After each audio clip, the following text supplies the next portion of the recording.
This is Quorum with Quorum's Quorum. I'm very pleased to say that my guest today is Chief Judge James Holderman, formerly of the Northern District of Illinois and a mediator at JAMS ADR.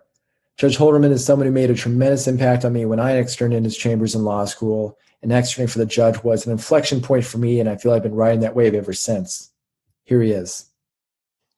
How you doing today? I'm doing great, Chief Judge James Holderman. It's great to see you again. Great to see you. Well, I recall when I was your extern that you were very early to chambers. You like to get an early start, and I know that you grew up on a farm in Southern Illinois. I And so did. I'm curious, what's the legacy of that experience? I mean, you get up early, and I'm sure that was a product of that. But what did the experiences of growing up on a farm? How did that influence you in your later career? Well, first of all, you're absolutely right. We raise livestock and crops, and that is my heritage. That's my background. For some reason, though, at age 10, I decided I wanted to be a lawyer.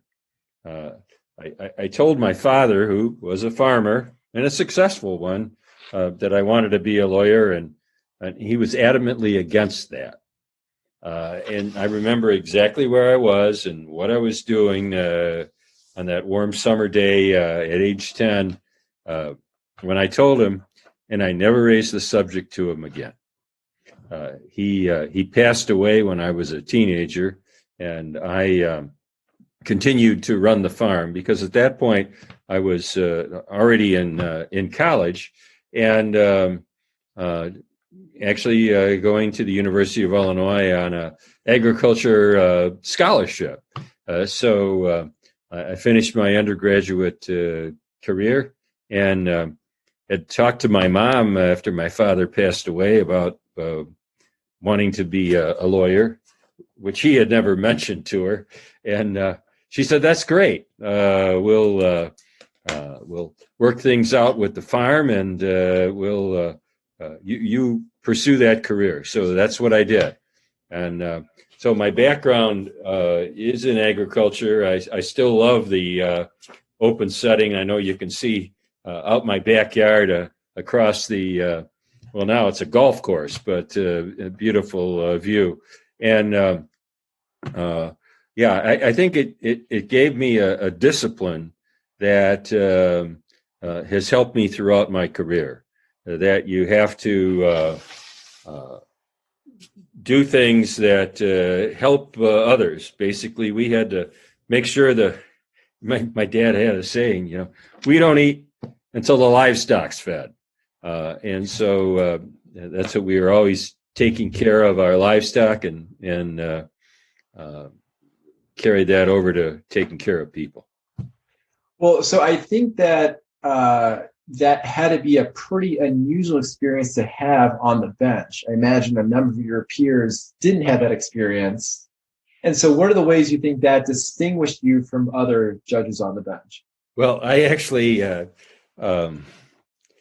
I did have an experience once where I had a hearing with regard to farming equipment. I forget what it was. It might have been a patent case. I don't recall it, but I remember there was a person who was purported to be an expert on the witness stand, and it was explaining about certain principles and things. And I remember saying to him, "Hey, I've done that. That's not how it works." And he was shocked and really had nothing more to say. But yeah, I think again, it's just the background of having to work on the farm just gave me a basis for and a discipline that helped me on the bench. And yeah, on occasion, my fellow judges did.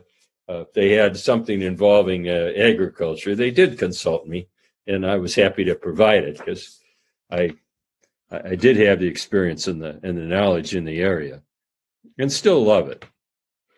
Well, I ask that because I'm kind of curious how that informs your view of diversity in the bench, because there's lots of kinds of diversity. And so I wonder, what are the ways you feel that, the bench is diversified, and what are the ways you think, we could increase the diversification of views or backgrounds or inclinations of people on the bench? Okay, well, every judge that comes to the bench comes with a background of experience that they've had in their lives. And I think diversifying the bench is something that we need to do by inspiring and giving confidence to diverse people around the country that, yes, you too can become a United States District Judge. You too have a contribution that you can make. And I firmly believe that the more experience and diverse backgrounds we have on the bench, the better off our country is. So, but again, I think there are people, well, like yourself. I don't want to embarrass you, but like yourself, who really have the background, experience, and understanding of the law and people that would be an excellent judge. And we just have to encourage and give confidence to those people who desire to do that from diverse backgrounds and experiences and cultures, heritages. You started the bench. You joined. You became a federal judge, I think, when you were 35. Am I remembering this right? It was around that mid-30s. Yeah. I think I was 37 or 38, but okay, that's okay. 37, 38. I had to do the math real quick, but I was young, and in 1985, I had been personally asked by then President Ronald Reagan to take the bench in Chicago. I didn't know President Reagan very well. I had met him a few times, and I was young, but I felt I had enough experience practicing law, first as an assistant U.S. attorney, and then in private practice, where I handled exclusively federal court cases, except I did some pro bono in the state court, but my clients were all had federal court litigation, and that is what assisted me, I think, on the bench. I tried cases, I'd handled appeals, I knew all the judges on the court, they knew me, and that helped me.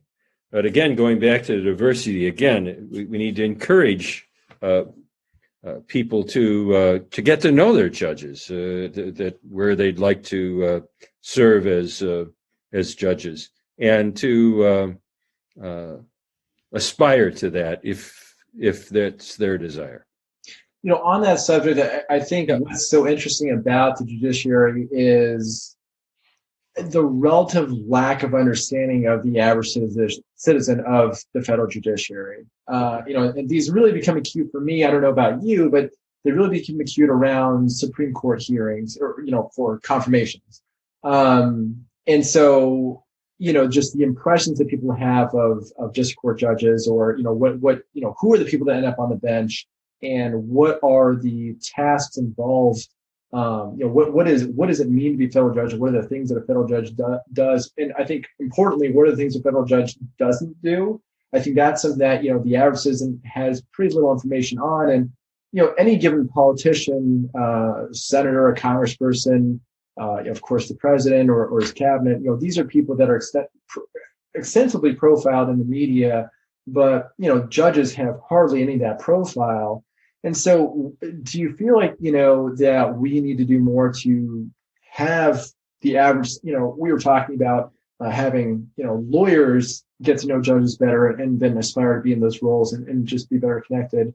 And, I think maybe we've got even an issue with just our citizenry, not understanding enough about our judiciary. So I wonder, I know that you've taken public interest and public education seriously, what do you think needs to be done or should be done or could be done?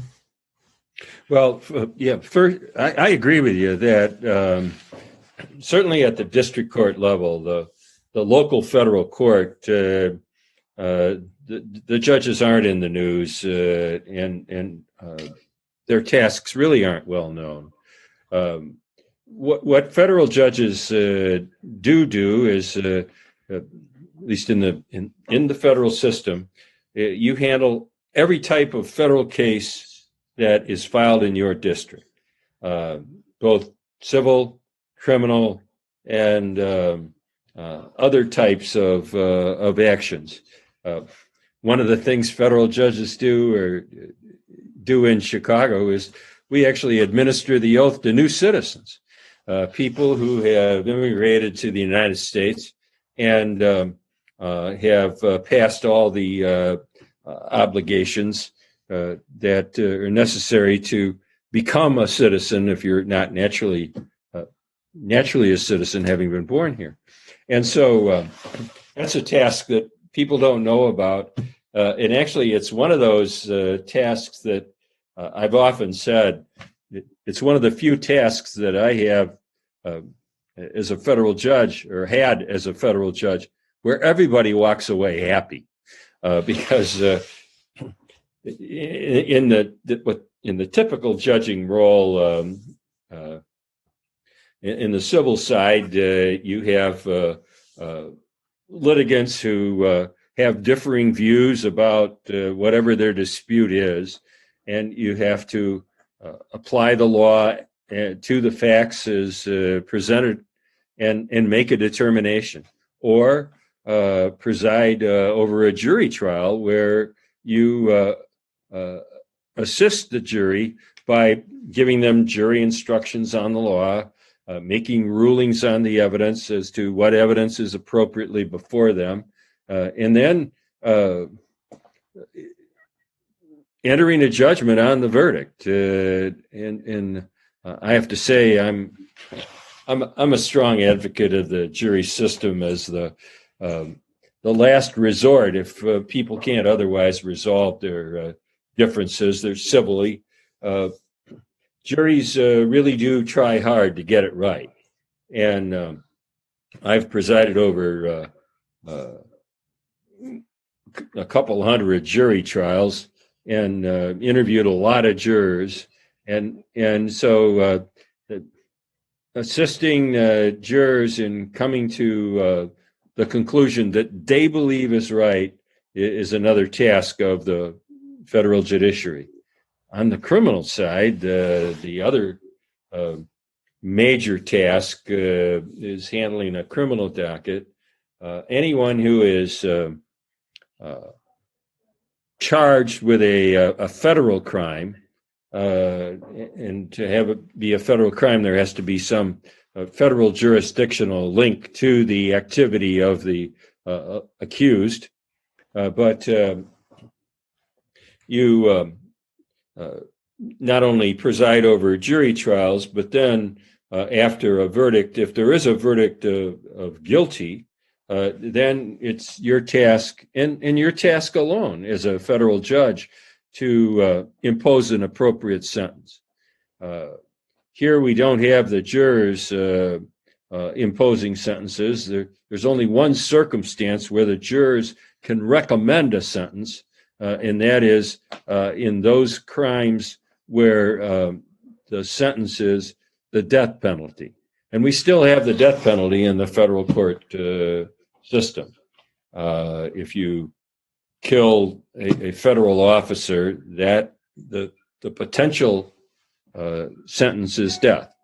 But other crimes that we have, it always is up to the judge as to what sentence to be imposed if a person is found guilty by the jury.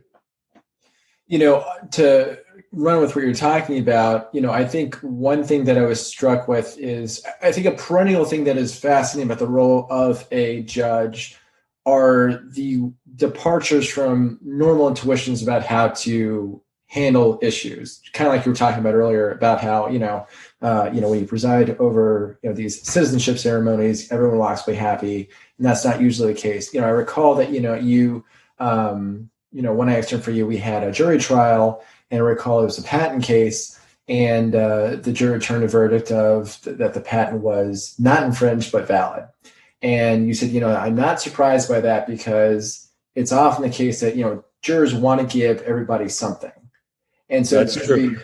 So that seems to be a very, your point with us, a very natural human intuition, and by implication that the judge has to learn not to do that. So what are some of the ways in which you had to train yourself to depart from those layperson intuitions with how to resolve disputes and do it the way you think, a judge needed to apply the law correctly to the facts and deliver that outcome? Well, and you're absolutely correct. That is another task of federal judges and all judges, but my experience is only with the federal courts. And you do need to set aside your own personal feelings and to objectively apply the facts to the law, and to make a determination as a reasonable jurist, not as Jim Holderman, the human being. And sometimes that's difficult, but there are times when I didn't personally believe in the particular point that was being made, but I knew it was correct under the law and the facts. And so consequently, and I really can't give you an example of that right now, but I know it happened over my career. But you just have to put on your judge thought process and remove yourself, your personal beliefs in performing the tasks as a judge. I mean, that's the oath that you take, to uphold the Constitution and apply the law and facts fairly. And so you have to put aside biases and prejudices that you might otherwise have in your head. First of all, you have to recognize them. Second of all, then you put them aside and make a determination that you believe is appropriate under the law from a reasonable standpoint. I'm also thinking about the ways that you refine that over time, or other, intuitions about how to make determinations. So I can only imagine when you're fresh to the bench, you approached, decision-making in a certain way. And then by the time you left the bench, you saw things a little bit differently. So what's the difference between the judge that first joined the bench and the one that left? All right. Well, it's hard to remember back to those days, but joining the bench, I always had the attitude, like everyone, I wanted to be a good judge. I wanted to be thought of as a good judge. I wanted to be conscientious, and I worked hard toward that. And actually, those concepts and desires never left me. I do think that over time you develop a perspective that assists you from the standpoint that you've been there before. You've handled one of the, this type of case before. You've seen, you have the experience, and you become more comfortable in your decisions from the standpoint, more confident in your decisions. You're always hoping that it's right, and when there's an appeal, you hope the Court of Appeals agrees with you that it's right. But I think my desire to always do the best I could do never changed over the 30 years. Was there a class of problems, or was there a particular instance? What were the kinds of things as a judge? And maybe this is in any aspect of your role, because I recognize that as the chief judge you had a variety of administrative roles as well, but certainly on the bench and otherwise. What were the hardest kinds and the most difficult problems for you to solve? Well, I've already mentioned the criminal sentencing. I always felt that was because judges have a lot of discretion, federal judges, when sentencing an individual, although the sentencing guidelines put parameters on the discretion. But I always felt the hardest task I had to try to do the right thing was imposing an appropriate sentence for the individual and the crime. And again, that didn't change. I always put a lot of thought into it because you're not sentencing just somebody. You're sentencing this particular individual who has attributes and talents and potential and sometimes desire to do the right thing. I remember particularly difficult were the type of federal crimes where the defendant engaged in illegal conduct with children. I mean, that just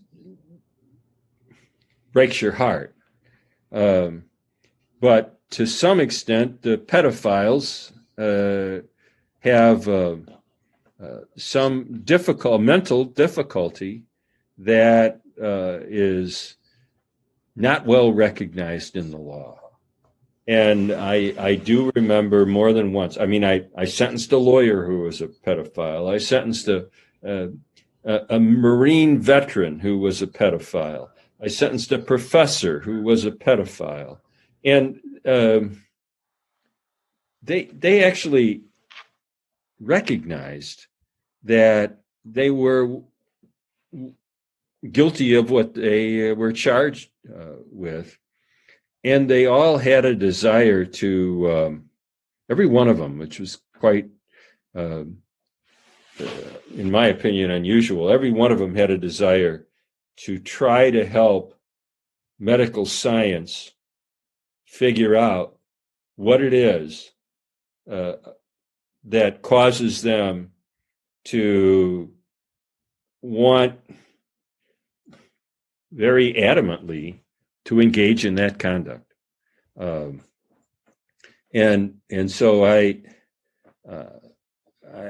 always did, when I sentenced those folks, I always did say, and your job is to try during the time you serve, is to, because they were usually serving at a facility like the Rochester, Minnesota, here in the central country, the Rochester, Minnesota facilities. Your job is to help medical science try to figure out what it is that caused you to do this, and help medical science figure out how we can assist other people who have that same difficulty overcome it. And every one of them, those three particular defendants that I've talked about from their backgrounds, every one of them grasped that and said, I would really like to do that because I don't know why I am as I am. And so those were particularly heartbreaking. But because obviously they did damage to not physical, well, maybe not physical, but mental damage to the children, and they knew there was something wrong with them. So I actually look forward to the day. Hopefully, I'll still be around when our medical science can figure out that problem. And so, I mean, you do have to deal with these really painful circumstances that affect you at some level. How do you manage the emotions then? How do you, I mean, what are the ways in which you are able to try to quarantine that to your chamber so that it's not something you take home with you or let it affect you? Like, what are the ways that you handle that? Well, as you know, having interned in my chambers and having had the experience, I I do talk things over with my law clerks and my interns, and I try to get different views of a particular decision that I have to make, and especially if it's one that touches your heartstrings. I want to get the objective input to the extent I can with the other people whom I have confidence in, who I'm entitled to work with and consult as a federal judge. Obviously, you take into account the arguments of the lawyers and their positions, but every lawyer that appears in front of me is an advocate. Every intern and every law clerk that works with me is trying to assist me to make the right decision. And so that's one of the ways I did it. But as a federal judge, you have to follow the law and apply the law fairly. And so there were times when I felt, well, especially under the sentencing guidelines, I felt in this particular case, there ought to be some exception, either up or down from the guidelines. But unfortunately, the Congress of the United States had imposed these provisions, and it was my job to apply the laws that existed at the time. You know, another reason why, you know, I got to know you better was because you had been so active in the patent bar. And, you know, so it was very clear to me that you had a great passion for it and putting a lot of additional effort over and above, you know, your responsibilities as a judge. And I was always very fascinated with that because, I've been an attorney in private practice, and we're incentivized to do certain things, and we think about those incentives, you know, quite often. Sure. And so I was always kind of fascinated with the energy you put into this thing that, you know, didn't seem to necessarily impact your role as judge. You weren't evaluated based on, you know, how many patent cases the Northern District of Illinois litigated. So, Right. So tell me about, you know, how you came to take an interest in that subject matter and why it really meant something to you. Okay. Well, I don't know that I've ever publicly explained this. So you're getting this publicly for the first time, but it does go back to my childhood, and it does go back to my father and my farm. My father was a very successful farmer, and he was an inventor. He would tinker, as he put it, with farm machinery at the time.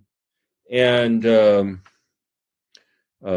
he would come up with ideas. He'd make drawings, and he'd do things. And I remember at a very young age, about the time I guess I thought about being a lawyer, my father had developed some beneficial mechanisms for harvesting corn, for planting corn in narrower rows, to harvesting it so that the stalks, which are very they tangle up easily, and get the corn picked out of the field without a lot of work. And there was a company, it's now no longer in existence under this name, but there was a company called International Harvester. It was a big farm implement company at the time. It changed its name to Navistar. its research facilities, its national research facilities, were actually in Burr Ridge, Illinois, which is only a few miles from where I live right now. And the arrangement that those folks made with my dad was that they would give him brand new equipment every year if he wanted it.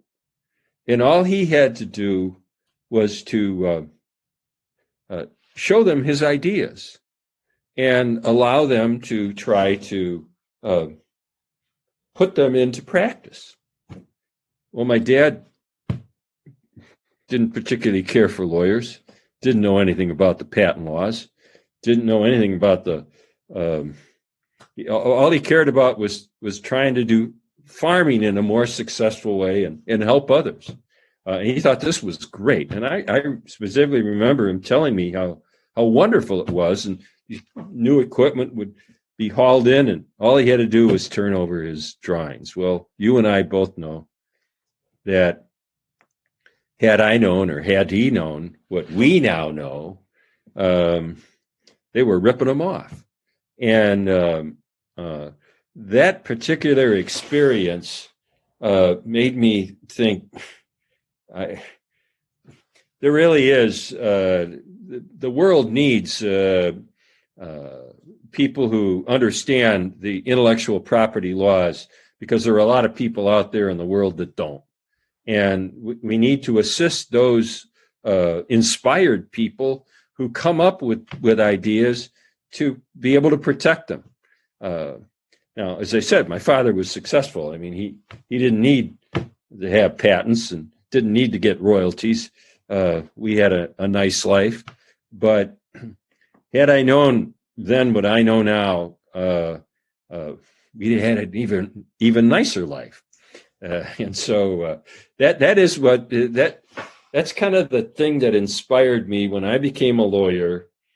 My father passed away, but I became a lawyer and I started learning about intellectual property. I mean, I knew it generally like any other kid growing up, but started to understand the nuances of it, and that literally is why I took an interest and became such a interested judge in that area, and focused on those areas. So you're getting into the deep, dark psychology of. I mean, we've known one another. You and I have known one another for a long time, and you're now getting deep into my my inspirations. But again, I guess it goes back to, of course, any human being. You're inspired by your background, your experience, and your perspectives, and that is something that I guess we all bring to the bench and bring to the rest of our lives. And so I still enjoy intellectual property. I do a lot of intellectual property mediations. I try to help people resolve their cases and resolve their disputes almost worldwide. And so it's helpful. Yeah, I recently had a mediation where the plaintiff's counsel was in Frankfurt, Germany, and the plaintiff clients, the counsel, were actually in the United States, and the defendant clients were in Beijing, China, and that's one of the benefits of Zoom. We were able to do that mediation all at one day, all at one time. Nobody had to travel, and it worked out. But that was an intellectual property matter. I want to pick up on hearing about your experience as a mediator shortly, but I'm kind of curious about, when I'm thinking about, the experience of your father and how he would have benefited, as you say, from work with an IP attorney. And I have, similar stories, that I can talk about, but it's kind of a long story about, I'd love to hear it at some point. Yeah. It's your podcast though. Yeah, exactly. I think your story might be a little more interesting, but what I think was really interesting to pick up on there is there's always this question about, I think particularly as an IP lawyer, I think any number of us, if we value our technical chops, we say to ourselves, is this the best use for our talents, or should I be on the other side of this table helping, create new inventions? So I'm curious, I think my understanding is the U.S. does proportionally have a high number of lawyers compared to other parts of the world. I don't know how IP lawyers compares to other parts of the world. But it sounds like you were still of the view that, or of the view that that's okay. It's okay to have plenty of lawyers. We need plenty of lawyers, and so I'm curious about your thoughts on. Maybe we can talk about just specifically with IP. Do we have too many damn IP lawyers, or is this a good pool? Do we need these people? Well, the one benefit is, as you and I both know, is that with a legal education, you can do just about anything. And your legal education will benefit you because of the way you learn to think, the way you learn to analyze. I don't think we have too many lawyers. I frankly think that it is beneficial to have people knowledgeable in the law. And I work with a lot of executives that are lawyers, but don't practice law. But they use that background and experience to assist them in whatever other endeavors they're engaged in. So, my father may have thought there were too many lawyers, and I never knew what his experience was that made him feel so negative about lawyers. But because literally, after he told me that, no, don't ever be a lawyer, when I was age 10, I never talked to him again about it. But I think the world needs lawyers, and people need the benefit and assistance of understanding how the law applies to their conduct and the conduct of people that they're with, and the people they do business with, the people they engage in personally, so that everyone's rights are protected, and everyone gets the benefit of their own inspirations. I can't help but wonder. I think another key point about being a mediator or a judge is this concept of authority. We're in this democratic society, and so you and I are broadly equal in so many ways. But some people are, by virtue of this role of being judge, you're just tasked with certain responsibilities and have certain power with it. But that we're not in some autocratic regime. There's limitations on these powers, and I think that's something that you and some of your peers on the bench have always consistently emphasized. Is the federal courts are courts of limited jurisdiction, and a lot of what you talk about is the limitations on your powers. So a key part to the role, it seems to me, about being a judge is wielding authority and influence. And, there's just this extra legal component to that, the carrots and sticks involved with that. So I'm really curious to hear more about how you approach authority. What are the ways that made you authoritative on the bench? But part of that now I'm wondering is, how did that tie into your experiences with your father? Because it sounds like your father said, you remember the day you said this to your father. Oh, yeah. I remember it was a big moment in my life. I was crushed because I had developed this desire. But I guess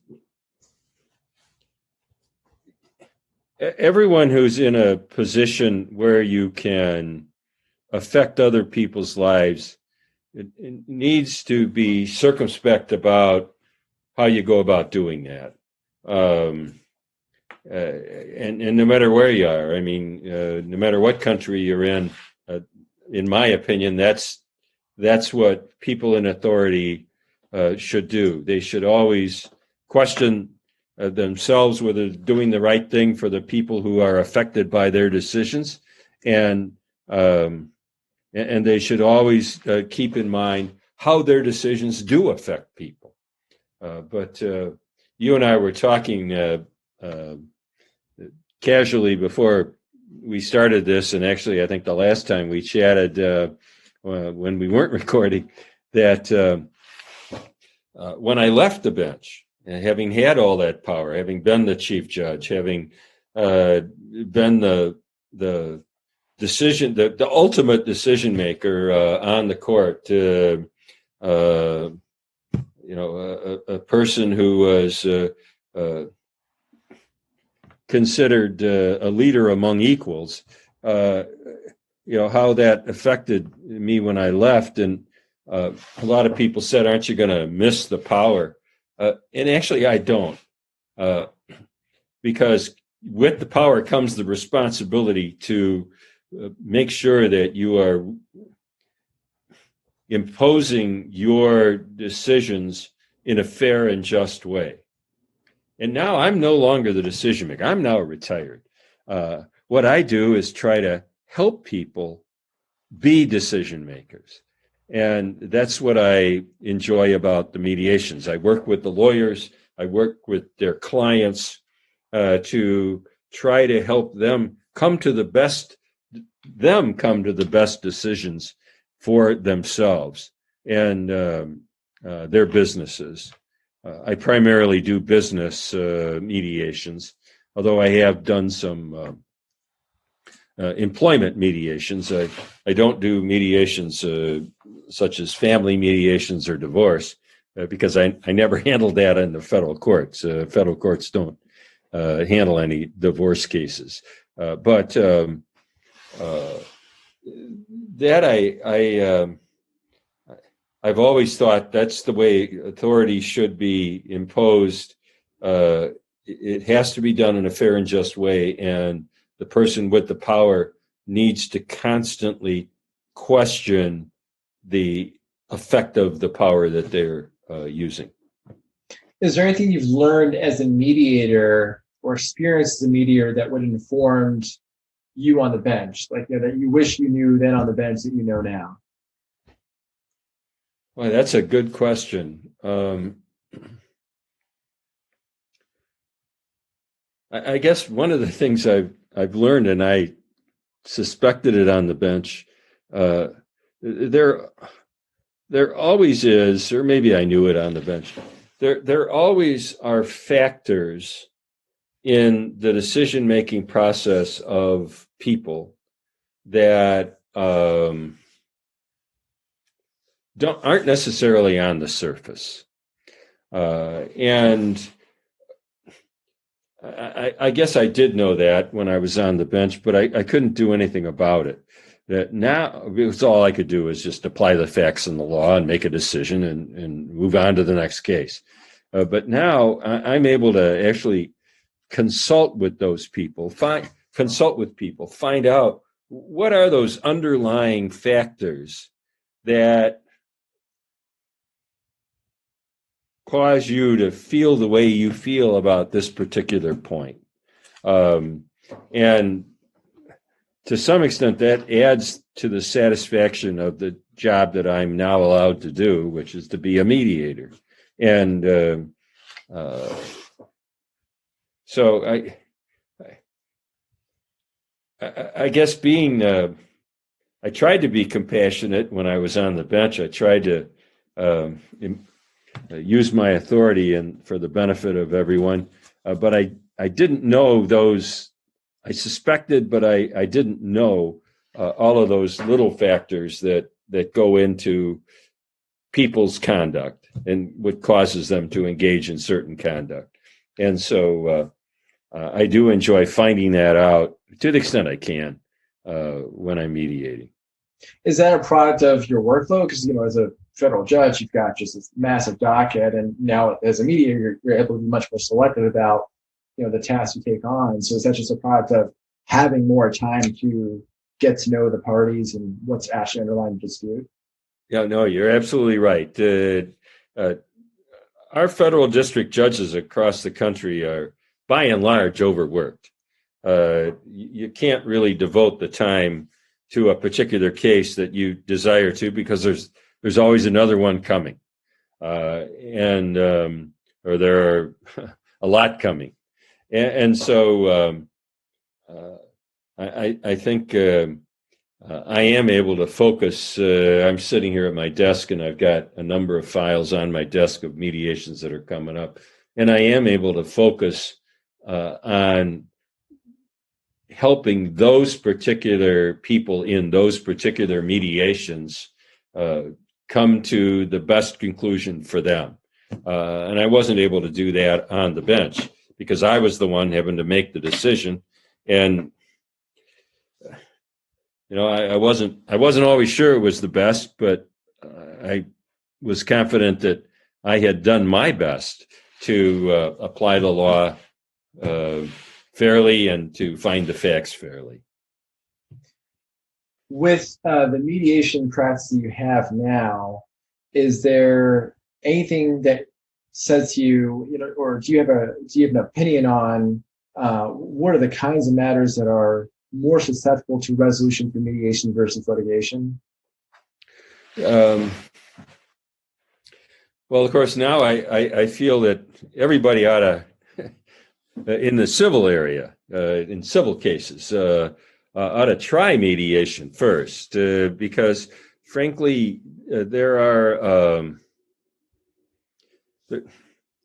there's a lack of communication among disputants.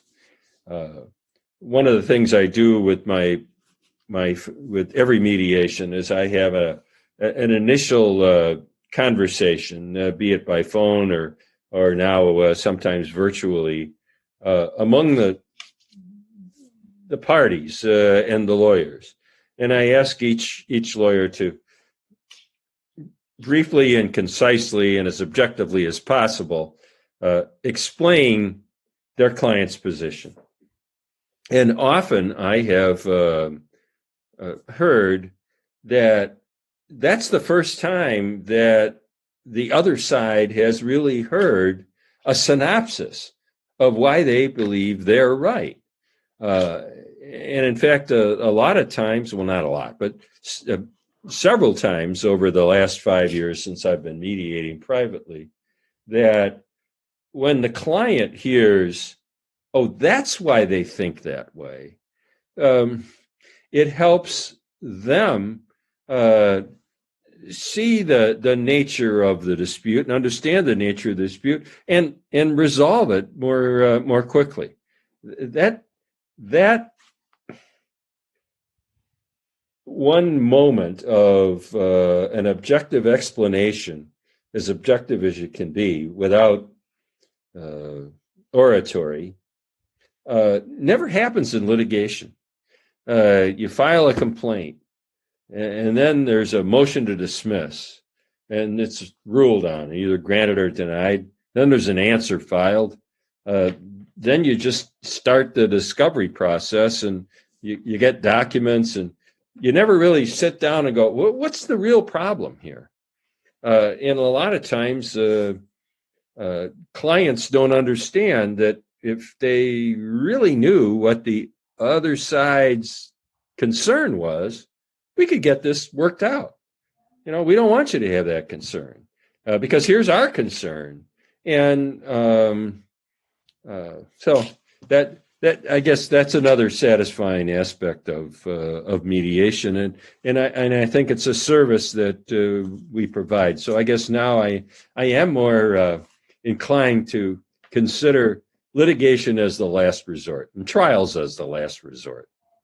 Are there things that you think, generally speaking, commercial entities, the kinds of entities that have before you mediation, what are the ways they can short circuit these disputes? Because it sounds like you're saying, there's, a lot of times it's the first time these parties have heard, the other person's point of view. So right. If you were to make a prescription, just generally speaking for a company, because, any companies are going to maybe be repeat litigants, what are the kinds of practices they can put in place that can avoid mediation or avoiding litigation? Yeah, well, that's a very good question, because I do believe there should be in the litigation process an early moment of mediation or settlement conference where and to some extent toward the end of my career on the bench, I tried to do this, where you kind of take the legal mumbo jumbo out of it, and you get down to the real nub of the problem, and try to help each side see the nub of the problem to the extent that they can recognize it and focus on it. So I would actually, I guess, if I had my druthers of being able to change the litigation process, I would say there should be an attempt, or there should be a feature of litigation that requires early on a mechanism of communication that would allow each side to more objectively see the other side's position. Because the process that we have now, again, at least in federal court, the complaint, the answer, the discovery, motion for summary judgment, there really is no built-in mechanism. Of course, we have settlement conferences and that sort of thing, but that's usually later on in the existence of the litigation. It seems to me that in your role as mediator, you were discussing, some of the ways in which you enjoy being able to get more into understanding the clients and understanding some of the nuance around the basis of their positions. So it seems to me there's maybe a little more creativity involved in this role. So is there some resolution or type of solution you crafted that you're particularly proud of? Well, I do believe that just generally helping people come to a resolution, and it's their resolution, it's not mine, come to a resolution that works for them, I guess is the only thing that makes me proud and gives me satisfaction. When you actually, because everybody, when you reach a settlement, everybody's a little unhappy about it, simply because you had to make a compromise. But then when you sit back and evaluate the compromise that you made, you realize that there are a lot of benefits that you're deriving from that compromise that going forward will benefit you and your life and your business. And to some extent, that's what I try to emphasize to people. To litigation is a backward-looking thing. You always have to go back and what happened then, and what happened then. Mediation is a forward-looking approach, where what can we do to resolve this so we can move on for the mutual benefit of the disputants. And so that's why I say litigation's the last resort. If you can't otherwise work it out, then that's when you have to litigate and try cases. And don't get me wrong, I love being a judge, as you know. I love the opportunity to assist people in that way, and frankly, I feel honored to have the opportunity and love having the opportunity that I have now to help people in the way that I'm helping people now. What's surprised the most about your work as a mediator? You probably had some conceptions about it going in, and what surprised you?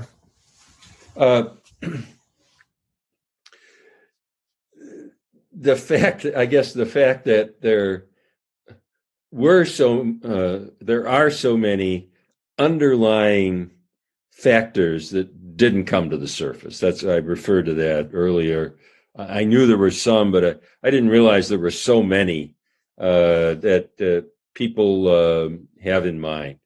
And every dispute is different, and every individual is different. Just as I said, every individual comes to the bench. Every judge comes to the bench with a different background and experience than every other judge. but every individual comes to a mediation with a background and experience that's different from every other person in the mediation process. And so I guess the number of factors that you need to take into account and to assist people in recognizing. It's another thing that I guess I enjoy about the mediations, where I'm able to help people understand what those underlying factors are that they may not really have in their conscious mind, but subconsciously, if they focus on them, are there to, and sometimes are barriers that don't allow them to resolve the matters more quickly than they otherwise would. I'm just very fascinated with, the shift from, judge, working for the public interest to private citizen, working as a mediator. And so I'm just kind of curious about, in this time, this phase of your career, like what else you're considering, or what are other, things you're thinking about in life. And I know that you've been friends with Scott Turow for a long time, who's obviously a very well-known novelist. And so I am curious, do you miss writing opinions enough that you think you might write some sort of literature of your own? I don't know. Scott's a he is a good friend.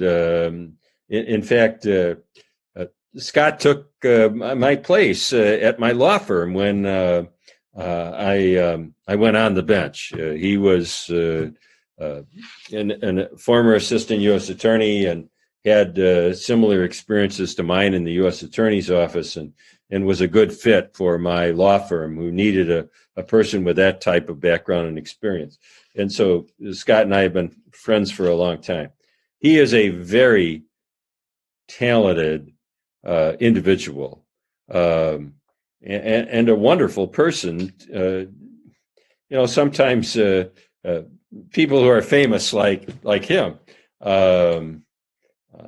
are a little more difficult on a personal level. No, I don't think I will engage in the writing of fiction. I enjoy too much working with the real life of people and helping them. But he is a tremendous novelist, and I recommend every one of his books. I think I've read every one of his books, and he is he's a wonderful individual.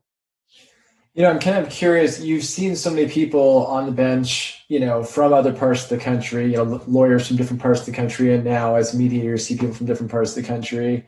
I feel like I feel I've only practiced law in Chicago and Boston, and but I got to tell you that I feel like the affinity of the Association of Bar Cultures is very strong in Chicago, and I took it for granted that it'd be everywhere in Boston.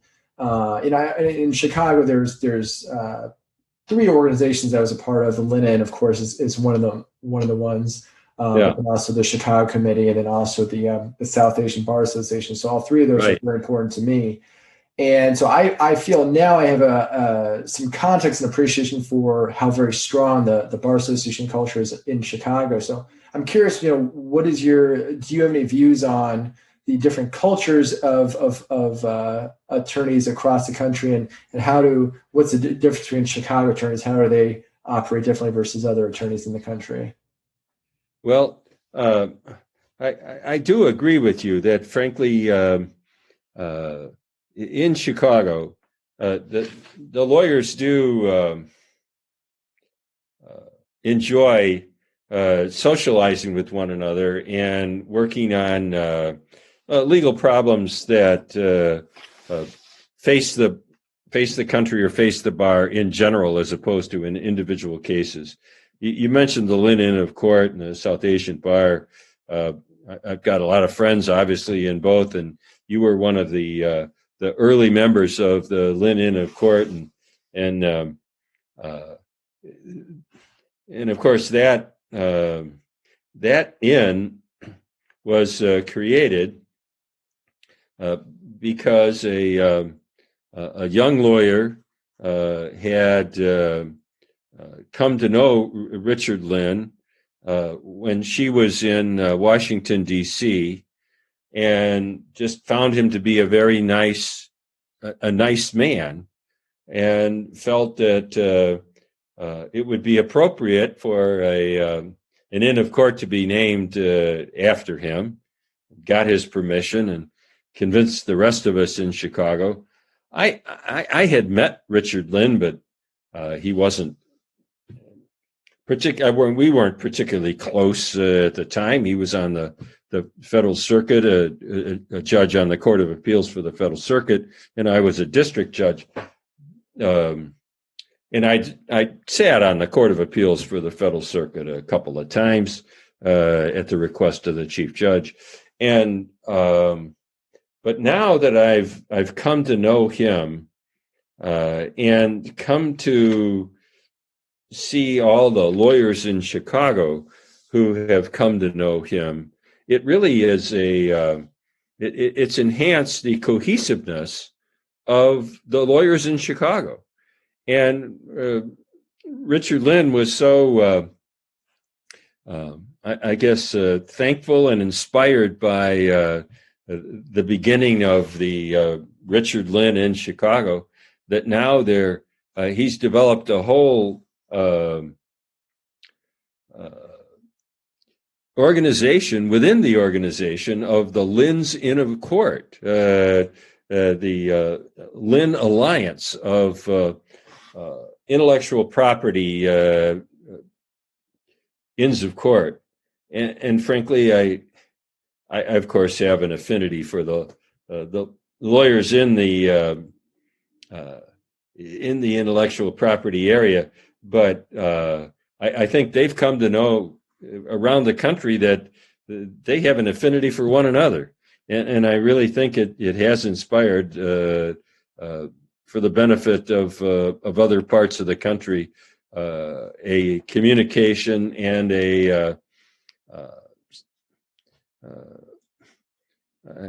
I guess an assistance of one another that has existed in Chicago for a number of years. And you had the experience, and we miss you in Chicago.